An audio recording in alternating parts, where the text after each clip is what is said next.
podcast could seem offensive if your funny box is broken. Bring a thick skin to dinner. Bon appetit. You drink tea mainly for the enjoyment of it, like the taste and everything, right? I like tea too. But Martika, you say that like people don't drink tea to enjoy it. Like I'm this alien, like, oh, Brian's the only person that drinks tea to enjoy it.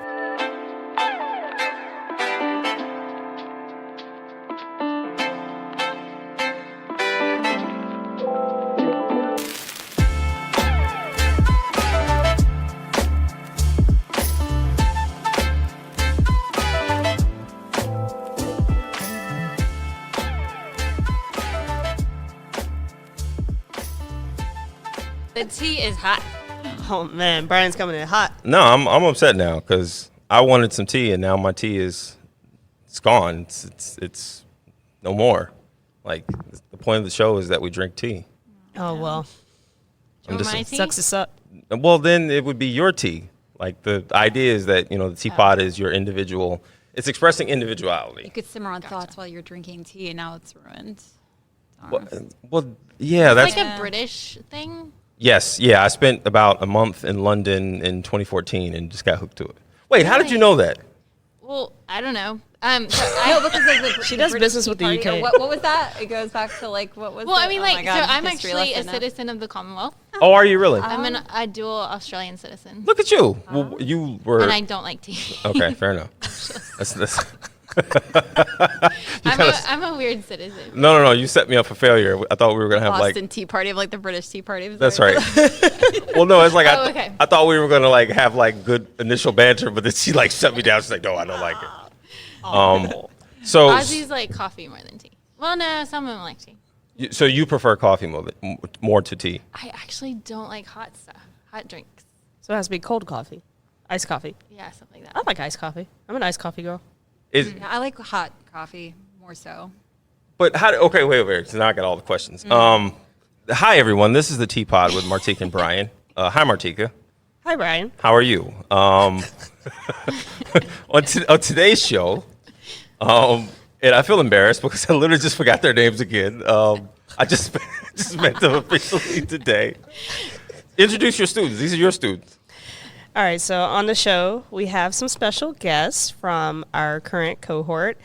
We have Fatin with Hey. Fractio, and we have Stephanie with the Eczema sample store. Yep. Hey guys. Thank you all for being here today. Yeah, thanks for having us. Thank you. Yeah, it's great. You did that very NPR like that was very like. It's like, oh, I like that. Professional, That's thank professional. you. Yeah, right. It's like we may be a real show at this point. So I want to go back. So you don't like hot drinks at all. Like so hot cider, hot lemonade, just it ain't Hot your chocolate? bag. No. Oh, you don't like hot I chocolate? know. Okay. I know. All right, cut the show. Cut the show. Did your parents not love you? I shouldn't say that. I think shouldn't ask that. I think when I was little, I got like my mouth like my tongue. The tongue is usually in the mouth, correct? Yes. Like I had something really hot and it kind of scalded my tongue, and I just never liked it ever after that. So then it was like a traumatic, like childhood Yes. trauma. Okay. Yeah. All right. Well, hey, I'm not. That makes sense. Well, I wouldn't. I don't know if I'd say all that, but I'm not going to make fun of someone's traumatic experience. Brian over here making fun of people's That's right. traumatic experiences. That's right. Well, so I'm glad you brought that up because I had a bit of a traumatic experience the other day. As most folks know, Allison is a venture-backed company, and when you are a venture-backed company, there are certain deliverables that you have to have in terms of communicating to your investors, and so we'll get into that today. But I'm actually really curious to learn more about Fractio. Yeah, Fractio. And I'm sorry, what was the other company? I'm sorry, I don't do my homework. We just press the record button and we go. My apologies. And spill the tea, right? Spill the tea. All over the floor. Wait, that's not the name. I was gonna say that's not the name of your company though. No. Okay. The Eczema sample store. Eczema sample store. Okay. We'll get into the spilled tea soon. Well, yeah, I spilled my tea, so I can't even say what I'm drinking today. So Martika, for the second week in a row, now I can't talk about what I drank because last week y'all didn't even ask me what I drank. We forgot to ask him what he drank. So yeah. Like they ran off. They're like, oh, we're drinking this, and then Brian's like, well, what about me? Like, I want to do So mine. do you have a favorite? Yeah, I was gonna tea say, what that do you wish would you were drinking right want now? to drink? Whoa, how much time you got? man. Oh man, you didn't. You got him started. So if I had my druthers, so going back to your point about sort of childhood reinforcing, well, I'm not talking about childhood trauma, but talking about childhood events that sort of build upon the adulthood and things that you like when you grow up. So I'm a big fan of London fog tea, not because I had it while I was in the UK, but just the idea that the name of it is London fog. Like I could drink that all day long. And I never put any adulterants. Like is adulterant the right word? I don't know. Accoutrement? Accompaniment. Yes, accompaniment. That's a very British. Bingo, yes. Spotto, radio. Sorry, I'll never do that again. In fact, I even think that's an edit point. I think I'll just edit it right on now. No, you can't. Okay. It's an Easter egg. All right. Oh my god.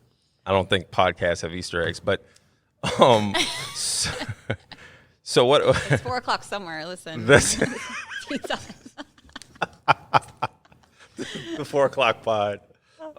So London fog. I don't put any sugars or anything, any milks. I drink it No straight. honey or No. No. Oh Creamer. my gosh. We'd never get no. along then because mine is like a ginger turmeric chai latte would be like my favorite. I had that for one of the first times a couple of weeks ago. Actually, really? the first show we did, I had that was the name of the show, turmeric, because Oh yeah. I kept saying turmeric and it's turmeric. Oh, yeah, it's so good for you too. Like So it's turmeric, but it's not turmeric. So we were arguing about the fanciness of how to say turmeric. We were saying it turmeric or turmeric. Oh, got it. Okay, yeah. Well, you said the girl at the store told Might be you the Southern turmeric, way. and I told you she was being extra. I wasn't going to throw her under the bus, Martika, but fair enough. So what you're drinking? What are you drinking today? I am drinking Earl Grey. From Brian's cabinet. Yes. Yes. All right. Sorry, we how many didn't. teas are in your cabinet? Oh boy, now we're really getting to have a conversation. So I usually keep about. So I never do the packaged tea because if you look into like the statistics on just the nastiness that can be in that type of stuff, I try to only do loose leaf teas, and I usually try to have about maybe 30 different teas at any given time because I like to mix and match, right? Like I like a little bit of a chai mixed with a Lady Grey, right? Like those tastes to me offset really well. Yeah. Because I love it hot, right? Like I got to wake up in the morning and that's what I'm drinking. So no sweet tea for you? No. And I lived in Texas for like 10 years. I can never do sweet tea. I can never put sugar in tea. That's blasphemy if you're asking me. And you're sort of from Alabama, and that's like a staple. Okay, first of all, I'm not sort of from Alabama. I live Okay. in Alabama. I'm from Mississippi, and there's a lot of sweet tea going on. I tried to add my twang, but it didn't come out right. No. And I was like semi-Texan, and I lived there for 6 years, and we did a lot of sweet tea. Where'd you live? What part did you live in Texas? In Austin. Oh, okay. I'm Yeah. from Austin too. Okay. What part of Austin were you from? We lived at, what do you call it? Off of 360. Okay. North. We lived off of 183 in Burnett. Oh, okay. Yeah. So Yeah. we were there for about 9 years. So Okay, yeah. Yeah. We were there 6 years, and then Yeah. came back here. Yeah, loved. Actually, that's how I got to Tampa. Was I thought Tampa had the Austin like 2010ish vibe. When were you there, if you don't mind me asking? Yeah, 2012 to 2018. Okay, sweet. Yeah. All right, sweet. Well, we totally Bless derailed. our hearts, right? Correct, exactly. Oh bless Have their you hearts. heard of a small town called Smithville? Yes. Wait, how do you know Smithville? I lived there. For In a Texas? For Oh, a yeah. year. Oh my gosh, yeah. Like 45 minutes east of Austin. Yep. On your way Tiny from town of, like, Houston, 5,000 on 71. people. No, I Absolutely. know because Smithville is not far from oh my gosh. LaGrange. No. Yes, but it's near It starts with a it starts with a B. I can't think of it. Oh man. And now I can't remember. Yeah, I can't remember either. Bastrop. Bastrop. Yes. Yeah. Yep. So Nicole lives in Bastrop. My co-founder of Allison lives in Bastrop. No way. Yeah. I would. That's where I would go to like HEB and Chick-fil-A and all that. Yeah. That now we talk about tea, but that's a can of worms because now you get the Oh my people who love gosh. Publix and the people who love HEB. I know. HEB all the way. Wow, really? What about you? The family is all about HEB, but I miss Publix. I actually smuggled a Publix sub back to Texas A pub while we were sub. living there, Oh man. frozen, and it made it back. Frozen. Yep, frozen and made Oh it my back. goodness. On the But plane. but or I on will a say, car? no, on the plane. But then I will say, every time we pass through Texas, and we're in Texas at least once or twice a year. But we'll stop at HEB and we'll haul stuff back to Florida too. Wow. So That's crazy. Yeah. That is nuts. I mean, we're completely derailed, but that's okay. Yeah. But they serve tea. They sell tea at both places, so we can get back on topic. So that wasn't an edit point at all. You're affiliated with. That's right. So one of the things that I love about Martika, the listeners are going to hear this and like, what the hell happened? One of the things I love about Martika is that, she has the ability to connect with people in ways that I don't think I really want to, right? Like I just don't like people enough. But she has an awesome knack to do that, and we both are affiliated with the Soaring City Innovation Partnership, which does a startup accelerator / cohort that supports early stage founders. And I was the entrepreneur in residence for the very first cohort, which Martika was part of. And she felt so compelled to then want to pass that knowledge on that she became the entrepreneur in residence for the next cohort. And so because of that, she met 2 awesome founders who are here with us today. And yeah, tell me what they do, and let them tell me what they do. So I'm very proud of these 2 women that I have on the show with me today. They're part of women actually can be startup founders? Really? Oh, yeah. Yeah, Brian. It's Wow. the 21st century. Wow. Like, let's actually get them some money in their pockets, maybe? Well, that's a different story. Right. It's about Fund 2%. her. 2%. That's it. That's nuts. That is so nuts. Anyway, we'll talk about that later. What? That's a whole subject from maybe. the whole In terms of Depending venture on what- capital, women founders only get about 2% okay. of the allocated, the quote-unquote dry powder. I hate that phrase so much. Anyway, go ahead. Sorry. So first up, we have Fatin with Fractio. Fatin, tell them a little bit about you and what you do. Yeah, thanks guys for having me on. To drink tea.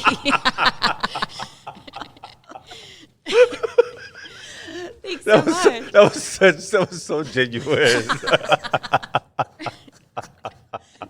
Don't get me started on what time it is. That's right. I was going to say production notes. Exactly. Oh my goodness. So no, but it's great. I mean, we're all kind of like in the same boat. Actually, Brian, you were saying that the other day. It's just like we're all like swimming in the same sea. We're all in the same boat. Just that like some of us on the front and some are in the back, and we're all trying to row towards the same goal, just to grow these things that we're building. Right. That's right. Yep. Yeah. So Fractio was born out of actually 10 years of doing that. 10-year overnight success. for other people on early founding teams, as an employee on teams. When I say teams, meaning early stage startups. And, there's a lot of things you learn along the way. And like, you've got to do a whole bunch of things all at the same time. And everyone's, working towards a goal. And there's also a lot of like disparity and silos that can happen as you're growing anything, just because the processes and systems can't keep up or they're not in place at all. So what Fractio does is it helps early stage startups avoid the pitfalls that I experienced. But it's not just my experiences. I mean, 90% of the startups that we hear statistics, like 90% of startups fail, it's because of the same things that I witnessed happening. Yeah. So that said, Fractio is a talent platform that brings early stage startups fractional skills, but it's on a usage-based model so that they're only paying for the knowledge that they're retaining. Oh. And then they're still getting the same quality of depth and breadth of knowledge that their otherwise full-time employees would bring them, but it allows them to grow along their a more stable path of growth. So they're not, oh my God, I just got a whole bunch of funding and now I'm going to go hire because that's what the culture tells me to do. And then they burn through that cash very quickly. Boy, that just hit me in the gut. Geez. Man, that just hit me in the gut. Got to be honest. Yeah, let me put my head down a little bit. But I feel attacked. It's a cultural thing Yes, now, right? correct. It's like that's what the culture says to do, and the culture said to do that for like decades now. Yeah. But anyway, so they can tap into the fractional skill set and the operational model of Fractio. It's delivered as a platform, And when they get to a point of reduced risk for both themselves and their investors, then they are free to break through and go and hire full time. And Fractio helps them do that. So I love that. And I love that model because it's like you're creating this environment or this sandbox per se where it's like you're putting. I was gonna say you're giving her pitch material now, right? Look at you, PIR, like right. I'm just doing my job, doing my job and sipping tea. But you're like creating this sandbox where it's like a safe zone and guardrails for them to be able to experiment and see what works and doesn't work, and but you have these professionals that are giving their time fractionally, but they have all of this experience and stuff like that, which is really cool because it's like they're not ready to hire just yet, but you're getting those guidelines in and kind of showing them how that works, getting them solve it. Oh, Lord. And then you look at me, of course. Look at the floor. Getting them solve it, and then now they're at a point where it's like, okay, well, now we understand what we need to do. We can be set free and, and go and hire their full-time team. Yeah, their whole full-time team. That's really cool. I mean, to me, what I hear is there are a specific set of skills that I'm required to have in-house in order to get to these next milestones. Yeah. I know that I have to hire a human being. Now, I would love to hire a non-human being, but we're not at that point yet, right? It's a whole other topic. We're a whole different other topic, right? We're not at that point. But I know that I'm going to have to have resources in those seats. What you're effectively saying is, rather than go through both the time and money spend that I would have to incur and endure if I were just going to go the traditional route of hiring an FTE, I can get the skills on a sort of, I guess, pay to play. I don't know if pay to play sounds right. Like a consumption model, kind of like what cloud computing does. Oh, look at you. Look at that. So So she's the operating system of the way startups will work in the future. Wow. Yeah. Look at you. Yeah, look at. Cheers to that. Wait, what'd you say? It's 4:00 somewhere. Your styrofoam cup. That's right. No, I love that. And this is something that, you mentioned 10 years. So this was something that was kind of like in the back of your mind for a while. This is something that is born out of the intention that every startup has. Mm-hmm. It's just they're not equipped to achieve it the traditional way. So it's breaking that traditional model and giving them an alternative. But it helps them along a better success path, or it reduces the risk enough that they're more likely to scale and survive. Wow. And I guess if 90% of them are failing, I mean, they want to have every advantage that they can get, right? They want to try to reduce a lot of that risk. Right. Yeah. They're cash burn rate, and talent's their number one fixed cost. I mean, that's true for any company, but it just yeah. So would you argue that if every startup had Fractio as their model, that 90% would go down? It would go down. Yeah, it would go down considerably, just given that it allows them to reduce the waste in the operational side of things, so time, opportunity, and skill. And then they're leveraging what they need as they need it, and it's on demand. So, it works in favor of both parties, the workers and the founders. So then the founder is more likely to achieve their mission, and that's very important because I'm a big proponent of startups. I mean, that's why I keep coming back to startups, whether I'm building them or helping them, right? Is I really do believe that they're the force of innovation that solves the world's problems, and every problem in the world that's been solved has started with someone with an idea. They become the catalyst of that idea, and they need the operations and the people and who are willing to support them along that journey. Wow. So that's the money line right there. Jeez. Right. Yeah. Well, no pressure there. My goodness. Stephanie from the Eczema Sample Store. Let everybody know who you are and what you do. Yes. Hey, guys. So like Martika said, I'm Stephanie with the Eczema Sample Store. I was diagnosed with eczema, the skin condition, when I was only a couple months old. and I have one of my brothers has it as well. And so it's been a lifelong journey of medications, treatments, doctor's appointments, all kinds of stuff, trying to find some relief. And it was me actually losing my job in Smithville during the middle of the pandemic. That is nuts. That the fact that you were in Smithville and like that started your startup. So I was in hospitality and tourism, have an MBA and a master's degree in that, and my whole industry disappeared overnight. I was stressed out. My skin was a mess.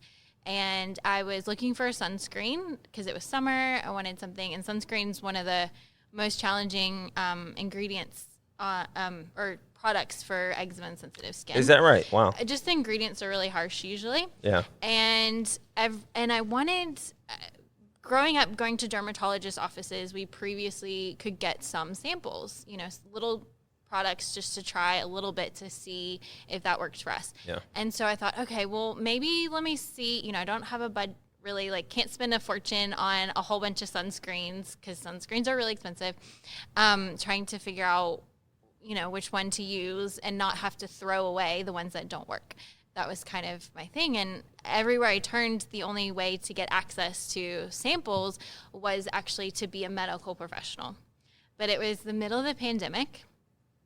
And I'm not going to a doctor just to get samples of sunscreen. So there were makeup sample boxes and makeup samples everywhere, but not samples for eczema or sensitive skin. I was like, why is there that barrier? Why do you have to go to a medical professional to get these samples when they can really be a cost saver and help for those with eczema? So the Eczema Sample Store is a subscription box service for people with eczema and sensitive skin.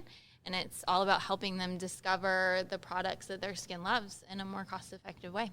Wow. So, I mean, literally, I can actually figure out whether or not something works for me and smells and scents and things like that. Yep. And then not be on the hook for, buying this, huge bottle of SPS 9,000 or whatever it is. Exactly. Yeah. Because, and that's the thing is, because of a lot of Corp B companies, the whole refund policy is out there now. So you try it once or twice and you can usually get a refund if you don't like the product. And the problem for the companies is it costs them more to accept the return and the refund. So it's actually more expensive for companies. Samples can save them money in some ways. And it means for eczema and people with eczema and sensitive skin, we're not throwing away product. Right. And a big thing people will say, oh, well, why don't, if you only use it once or twice and you don't like it, why don't you give it to someone else? The problem with that is it opens you up to germs and contamination and infection. And so if I will use a full-size product once or twice and my skin just does not accept it, then I have to throw it away. Yep. And it's such a waste of my time, my money, and the product. And so samples are really a cost saver, environmentally friendly if you're in the eczema community. So I really wanted to make them more accessible. That was the big thing. Wow. So this obviously was something that, has affected you your entire life.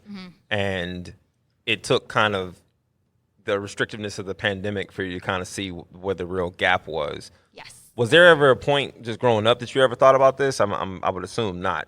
Because your parents are just buying stuff and you're like, I don't care about the money. Yeah. And we mentioned, I lived in Australia for 7 years, and there were more samples to some degree. You could get them at the drugstore. They'd usually give you some.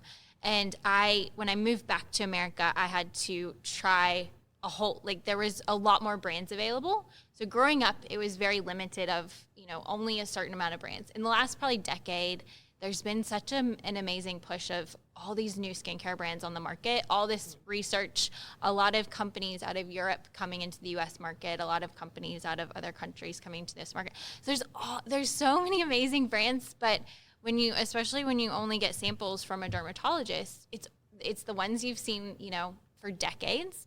The same ones, the ones that have millions and millions of dollars to get into dermatologist offices. Right. And you don't get to sample the new brands coming out that could have these amazing products and ingredients that could really be your hero product. And so that's a big thing too, is really featuring all these new brands that are creating amazing products for eczema. Because that's the thing, you never know until you try it if it's going to work for you. I really love that, because you're not only just providing options for the eczema community, but you're also, providing opportunity for the brands as well that are, essentially, they have that roadblock with all of those dermatology offices, because exactly if it ain't fixed, or if it ain't broke, don't fix it, right? Somebody will break it. Somebody will figure out how to break it. Yeah, right. And so, I definitely see that. That is so cool. And you're not just tapping into the U.S. market. You actually are international as well, right? Yeah. So we have a partner with actually eczema clothing company. And they manufacture Cotton Comfort, which is like clothing, like moisturizing gloves and all kinds of products for people, specifically in the UK. And so I've partnered with them to distribute boxes to eczema consumers there too. So just starting that up, which is pretty exciting. I think it's in the US, it's 1 in 10 people get eczema, and then in the UK, it's actually 1 in 5 is what they're saying. Interesting. So it's a very, very engaged community, and their samples, or the testers as they like to call them, they don't get distributed through dermatologists typically. So that whole process it's a different kind of market and what they get access to. So they really, really love the opportunity to get samples. So Wow, eczema sample store. Look at that. bring it. We don't ship tea to the UK You see? consumers. No, time out. You're doing Time out. more important. You're solving a problem in the world, and listen, that's worth every cup of tea in the world. So you didn't have to just shoot that shot at me just now. So for that, I'm going to take this cup of tea from you. This is mine now. Thank you very much. My goodness. Brian got his tea. Look, it is a full batch. Look at that. So I can have my friends over there. I've got lots of UK friends now. So. Oh, this is so good. Gosh, this is so good. Christmas she might be the plug for some tea. I'm Jewish. Shalom. Oh, sorry. But like, right. I don't think that. Oh wait, I think I know the response. Is it like mashlumcha or something? Yeah, time out, because one joke at a time. You said Hanukkah kid is what you said? No, Hanukkah in a cup. Oh, okay. Fair enough. Okay. But I don't know what. I don't think that's a thing, but yes, one of the. So okay, quick story. We tell stories here. All right. My mom taught English as a second language. So she taught all over the world when I was a kid. My dad moved us to Long Lake, Minnesota in 92. And then from there, we moved to Oak Bluff, Manitoba, which is right out, a little bitty rinky-dink town right outside of Winnipeg. So I grew up in Canada. And in primary school, they would have, Christmas-themed events, Christmas-focused events. Of course, I was the only Jewish kid there. So I would make it a point to tell my classmates, hey, you do know that there is no Santa Claus, right? Like, How old are you? Okay, we'll just wait a minute. We'll get there. Okay. I was like maybe like primary school. I hope my son does not listen to this. Well, I was gonna say if we need to edit it, we not can. Listen to that. It's no longer. I was gonna say I was lying, kids. Go ahead. For all the kids listening, Yes. there is a Santa Claus. I was lying. Okay. But for the sake of the story, I was telling kids that Santa Claus didn't exist. So the headmaster, he's like, hey, we may have to suspend you because you can't go around telling kids that there's no Santa Claus. And my parents got involved, and it was a big to-do, and they eventually, kind of swept it under the rug, so on and so forth. But it was just one of the many instances in which I thought the truth was better to just rip. It's like a Band-Aid, just rip it off, just get it ripped off. So yes, when you say Christmas in a cup, I was a huge fan of Christmas music and sort of the festivities around it, but obviously I didn't celebrate it proper. So there's that. So yes, this is Christmas in a cup, and Mazel Tov. One of the things that I love about Fatin's story is the idea that you see a problem and someone says, I'm going to solve it, right? I think what you described is the ability for you to enable more folks that are looking at solving these real medical problems, maybe holistically, but don't necessarily have the channels to go through, quote unquote, big pharma and things like that, right? Yep. And so I just love the connectivity between startup stories, right? And so, one of the things that Martika and I talk a lot about is with her company, Boop, she's in the process of fundraising and the ups and downs that we go there. And we talked about VC earlier. Obviously, Allison is a VC-backed company. We took an investment about a year ago. We took in primary investment about a year ago. And so part of that, part of taking an investment, you have shareholders that are now a part of your company. And therefore, they have a fiduciary interest in your success, right? And the success of you as a founder, but then also of the company. That also comes with the responsibility of making sure that they are aware of the activities of that company, right? Like, what are you doing in terms of sales? How are things going with your customers? What does the roadmap look like for the future, right? All things that shareholders, care about in terms of, protecting their investment. And so part of what I do every quarter is I report back to our primary investor group. And so I'm basically giving them a snapshot of the previous 90 days. And so most of those calls have been extremely productive. I mean, they've all been productive. Hard stop. Yeah. Don't laugh, because I'm trying to be like super honest about this. And humble. Yes, and very, very humble, trying to be humble. I ain't the most humble SOB out there, but, they're all very productive. And it's an opportunity for me to get feedback. It's an opportunity for me to give them feedback. But ultimately, we have a shared interest in the business. And, look, I had an update with them recently that was reflective of, our activities at the end of the year, which I would argue were positive activities, but did not reflect in revenue. Right. And so that was not a difficult conversation to have, but it was a conversation that I had to kind of ensure that I was prepared to give the full scope of my thoughts, because I took their feedback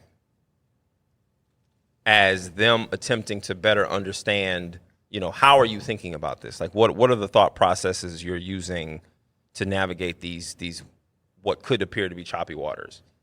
How can we help you, kind of thing? Mm-hmm. And I think there's an art to being able to both take in feedback, but then also give it back to the giver.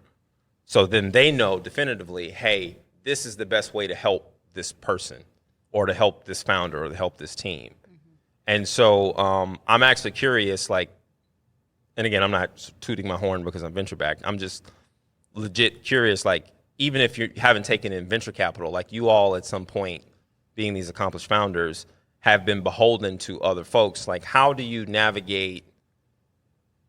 I don't want to paint it negatively and say give bad news, but how do you navigate giving updates that may not necessarily paint situations as holistically positive? How do you guys handle that? I know. So we had got to go to be an exhibitor at what we call the Eczema Expo, the National Eczema Association. There's time out. There's an Eczema Expo. Yeah, it's lots of fun. So the National Eczema Association hosts an Eczema Expo, mostly for patients. Some dermatologists and medical providers will be there, but mostly for patients. Wow. And it's a great opportunity for them to learn the new treatments and to gather together and kind of meet people who have skin like theirs, because it can with eczema, a lot of it's mental health, and you don't normally see people with eczema in your community. So seeing other people with it, it's amazing bonding experience. So I got to be an exhibitor there, and I had several brands who I got their samples and put them in bags, and was going to distribute them to people in the eczema community. Unfortunately, there was not a lot of clarity on the number of attendees, and it was a lot higher than what actually occurred. Oh, wow. And yes, unfortunately. And so I had to go back to the brands who had, contributed samples and financially to be there with me. and say, look, and here's the situation. So I did have one brand that asked for some back because their product was going to expire. Yeah. And I had some where I'm like, okay, I have other boxes coming up. If you're interested, let me put you in some other boxes or things like that. So kind of working with them, but making sure that they got as much as they could getting out of the situation. So yeah. So it sounds like you were honest about, the situation, and you're like, hey, this is where we are, but here's an option. Yep. If this is something that you want to do, and here's my sort of thought processes behind it, right? Yeah. At the end of the day, that's a big thing for my partnership with my brands is my goal is to get them as much exposure and their products being able to be sampled by as many people as possible. So wow. So, yeah. No, that's awesome. Wow. I mean, it's interesting that you say that you had this conference and you were expecting X number of people, and then the reality was much less. And it reminds me of when I did this event and we sponsored, and the conversion wasn't necessarily what I thought it'd be. Yep. And while this is still, I guess, more recent, I'm still trying to figure out how to move forward with that. Of course I'm getting devices back and things like that, but kind of moving forward with the partnership to be hey, now that we've essentially migrated or expanded into this new role of what we're doing with Synapse and things like that, we want to make sure that when we do future partnerships that we're the star of the show. So now when I talk to people on sales calls and things like that, I'm making it very apparent this is the level of impact that we want, moving forward, rather than just, I've come to this realization that we don't want to be the type of product that we are. Or software as well. We don't want to be an afterthought, right? In a swag bag. We are the main attraction. We are essential to that event. Yeah. So I just recently have come to that realization. Come to Jesus moment. Yeah. And so we'll report back later on.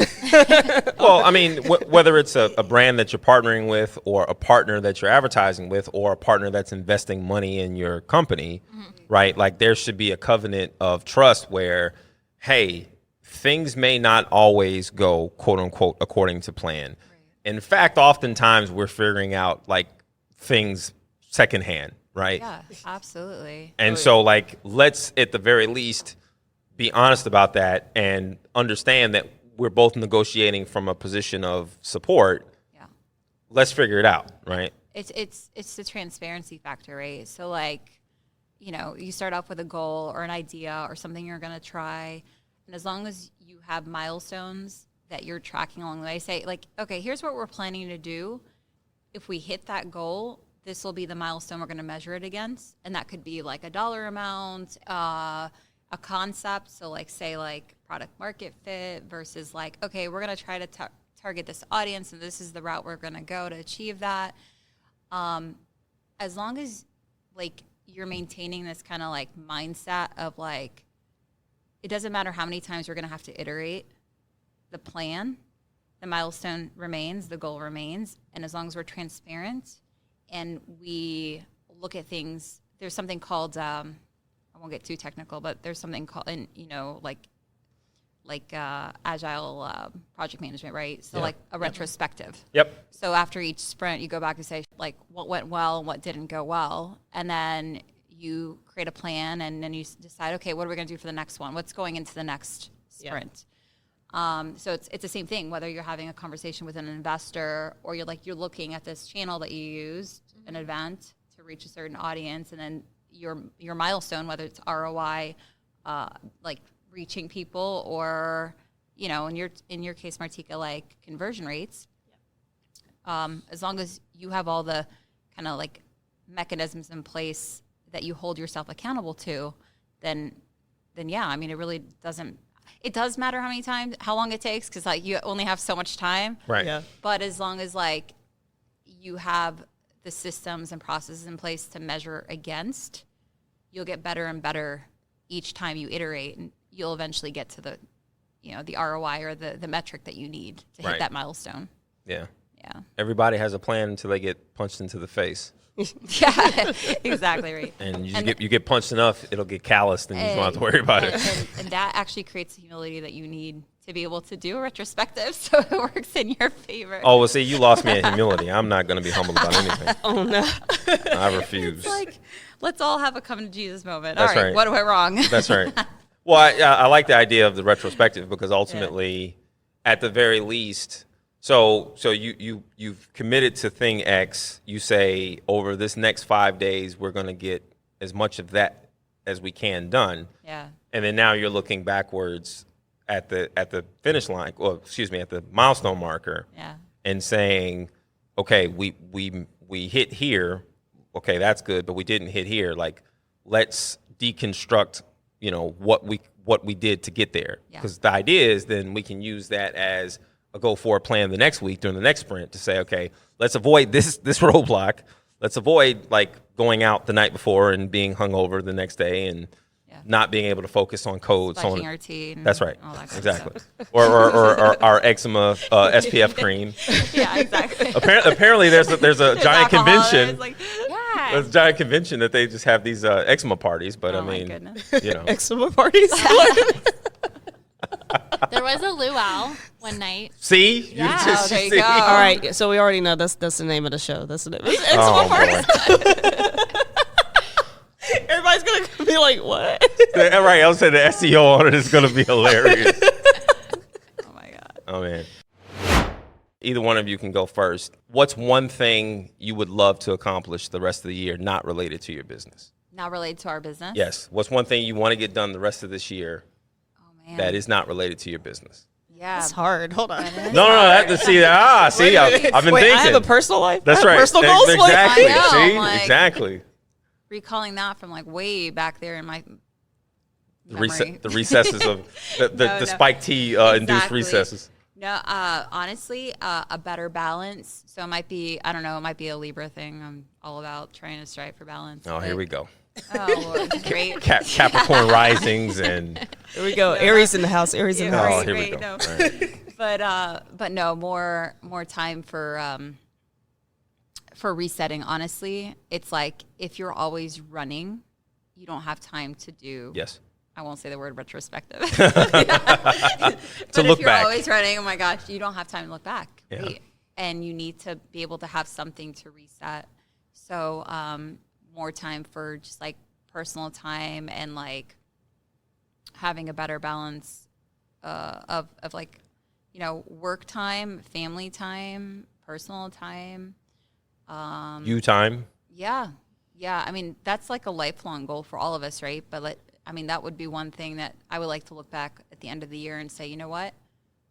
This year was a good year of balance. Wow. I would like to go on a vacation, and like a real vacation. On the first episode of TeaPod, you literally said you got back from vacation. Are you saying that you didn't actually go on vacation? No, it was just the So holiday break. So we recorded that episode totally under false pretense. Wait, what vacation? Did you work during holiday break? Yes. Yes. Clearly she did. But she on the first Sorry, episode of so did I. TeaPod, she said she didn't. Okay, let me clarify for the record. Okay, I took a break. Much needed semantic rest. woman. Oh, you know what? All right. Yeah, fair enough. I literally took a break A and break. I took vacation from working, but it was a staycation. And Meaning you didn't go anywhere. yeah, I mean like How long was the break? like during Thanksgiving. Okay, so during Thanksgiving, yeah, I went home, but I don't really consider that a vacation because Right, yeah. I'm seeing my family for the first time in like 2 years, 2.5 years. That's not a vacation? well, Did you fly? Where was Did you it? fly? we drove Drive. with Okay. 3 pugs. Oh, yeah. Yeah, Okay. so that was Where did you drive to? Mississippi. Okay.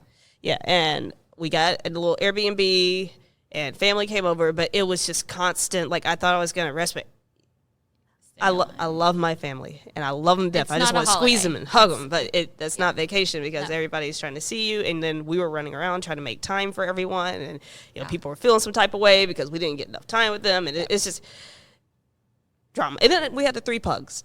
So did I mention we had pugs? Yeah. All right. So The Pug show. Literally, was the Pug show. But, and then Christmas, we were like, all right, we're not doing anything. So we lay around. We got some rest. I got some much needed sleep. But I want to, go to Greece or, Mykonos or something and just, just not have a care in the world and just chill out. Yeah. I would love that. That actually sounds really nice. Look, for me, I got to be honest, the pursuit of balance, so to me, balance is not necessarily 50-50. No. Balance is the ability for me to do something long enough that I don't want to climb on my roof and jump off because of. Right? I hate to be so caustic, but that's really how I look at it. I'm all in on what we're doing and what I'm doing with Allison. Unfortunately, I then don't take into consideration that there was a life outside of Allison for almost 40 years before Allison was even a thing. And I'm basically subjugating all of that effort and work to get this thing to this other place. But I'm doing it at the loss of things that I really cared about for a long time. Right. Right. I don't disagree with you in terms of family, going to see family, not being, I look at going to visit family, not necessarily as a vacation, it's going to visit family. Yep. But I do enjoy going to see my grandmother in Chicago. I always joke with her that I could fall asleep on her couch in 2 seconds because I just feel so comfortable around her that my guard instantly gets shut down. Whereas I walk around life 90% of the time where my guard is up because I have to have my guard up, right?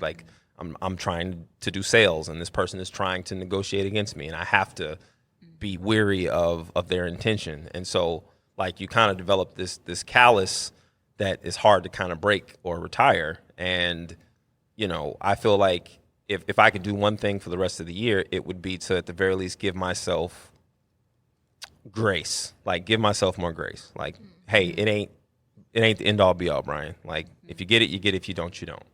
But be gracious to yourself while you do it, because at the end of the day, that's going to be the only thing that you have is you. So, yeah.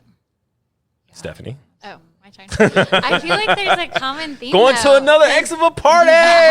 She wants to go to more Eczema parties. It's in Colorado this year, so I'm not sure if I'll go, but we'll see. We'll see. See some CBD SPF. No, I'm just kidding. There I'm are sorry. some good CBD products for eczema. Oh, There you go. That's the name of the show. Oh, no. No, I'm just kidding. I'm just joking. Kind of along the lines of all of you guys. Yeah. So I think I would love a holiday for a week and not do anything related to my business. Wow. And go somewhere. Because Do you think you could actually do it though? See, that's the problem for me is because I'm not fully online. I have product and I'm always I don't want to shut down because you never know when you're going to not take an order. You know, you don't want to turn away an order.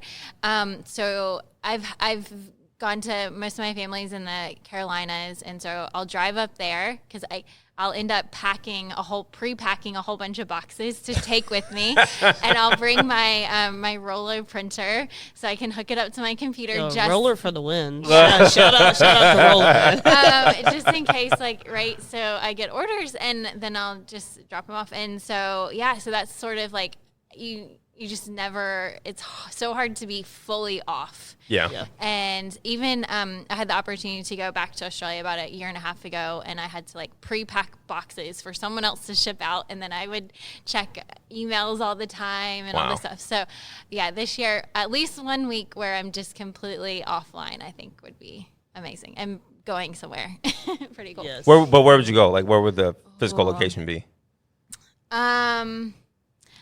Oh gosh, I'll probably somewhere I haven't been, but I do want to go to the UK in the next year or two. because I have so many. But that would probably be more work related. Right. Well, I was gonna say you're not allowed to go to the UK as like the as vacation. One of the first things she says, "Oh, well, we got some business in the UK." I know. Yeah. One in 5 folks have eczema in the UK. I was like, she's trying to sneak. But then maybe work can pay for the flight over, and then I can take a week off and go visit Harry Potter or something. I don't know. Oh, see, I got to hook you up with my CPA because she knows. Well, wait, I can't say that on the show. Anyway. So that was TeaPod with Martika and Brian. Is there anything you want to leave us with, Miss Madam Martika? With any insights or anything? But beyond the normal hard conversation. That's right. Yeah, difficult conversations we have to have with our significant others about why we're all sitting around a table and recording instead of at home. Man, y'all getting me in the doghouse, man. All right. No, but all of today was just inspiring, and is always inspiring to hear founder stories, and that's why we love bringing each and every one of you on. And here's to more vacations and more grace. So wow, she's getting emotional. My goodness, more look at that. Retrospective. Yeah. and putting the systems in place to allow us to do that. There we go. Because I think that's the biggest thing is we want to achieve these goals, but we have to start making those moves in the beginning to actually be able to free ourselves, even just a little bit. That's right. From our company, so we can, do what really matters, and spending time with family, friends, and all of that good stuff, and Pugs. And I would say that's the name of the episode. Where can we find you guys? Like, you guys have Twitter, Facebook? What is it? Yeah. So Fractio's. I don't know. Hey, I'm 40. I don't know nothing about it. So.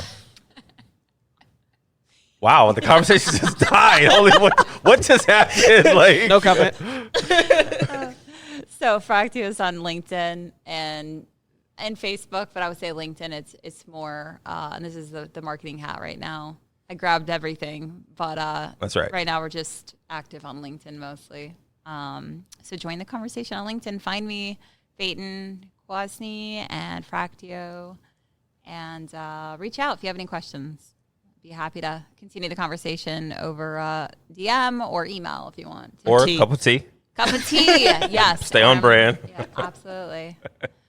Yeah, and so you can learn more about the Eczema Sample Store at eczemasamplestore.com, or follow us on Instagram at Eczema Sample Store. No, we don't have Twitter. Oh, you don't have Twitter, okay. Or X, sorry. X. Sorry, yeah, Elon. yeah, X. Sorry, Elon controls the world now, so.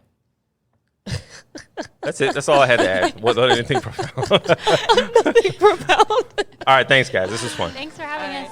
Thank you.